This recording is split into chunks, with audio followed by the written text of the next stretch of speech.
I think there's a lot of pressure on any girl. They're bombarded with images every day of what is supposed to be perfect. I just felt awful about myself. I felt like if I couldn't control what I was eating, I didn't have anything else that I could control. I grew up in a small town. We had two things. We had football and the Miss Broken Bow pageant. And I remember going to this pageant with my parents every year, and these girls just seemed untouchable. I mean, I just remember idolizing these girls on the stage and thinking, someday I'm going to do that. My senior year, it was my last shot. I was expected to win it.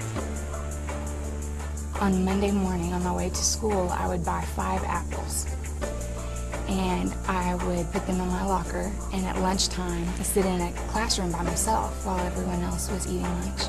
I wasn't perfect, and I needed to be perfect, and for months, that is all that I ate. I thought other people perceived us as perfect, and I think that's the image that we tried to portray. And so we didn't talk about problems, not to other people. I grew up in a very, very strict home, very controlling, high expectations. If anyone is going to put us on the map, it's going to be Ashley. I went on to win the pageant. I was just trying so hard to please. Every time I messed up and ate something I shouldn't eat, huge amounts of guilt. Is that what all of this was for?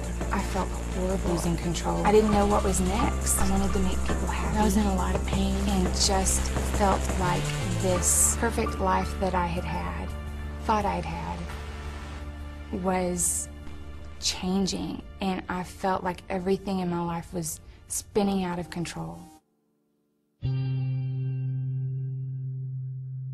I hated myself. I was getting tired of living like that, tired of not eating.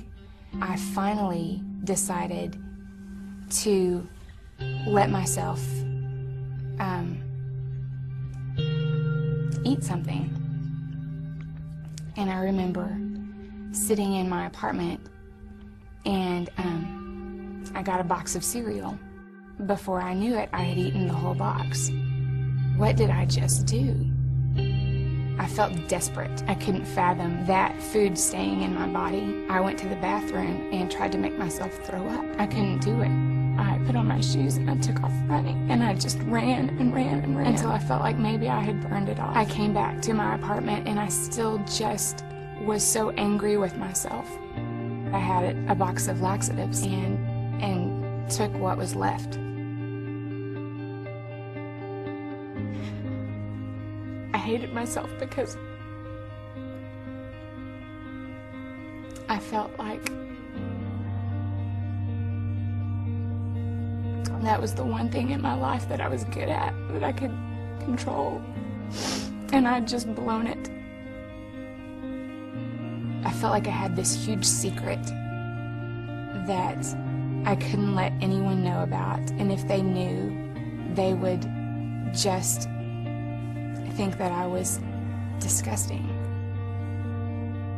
I sat in my apartment and closed the blinds and the windows and turned off all the lights, locked the doors, and I just sat in my apartment by myself.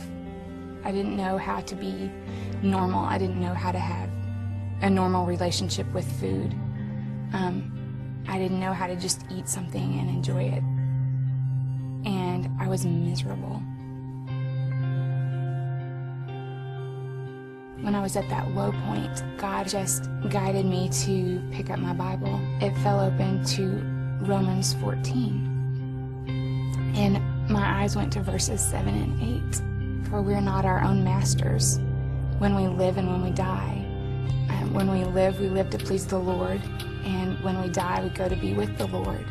So in life and death, we belong to the Lord. I knew my body was a temple. I knew that I was not supposed to be vain.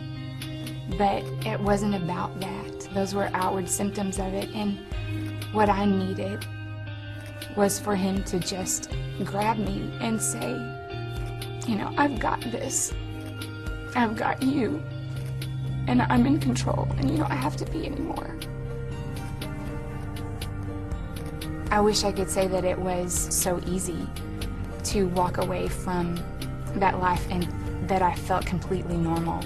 I still struggled a lot for a lot of years, but he made it easier every day until I finally got to the point where I felt like I could say, I'm healthy, I'm okay.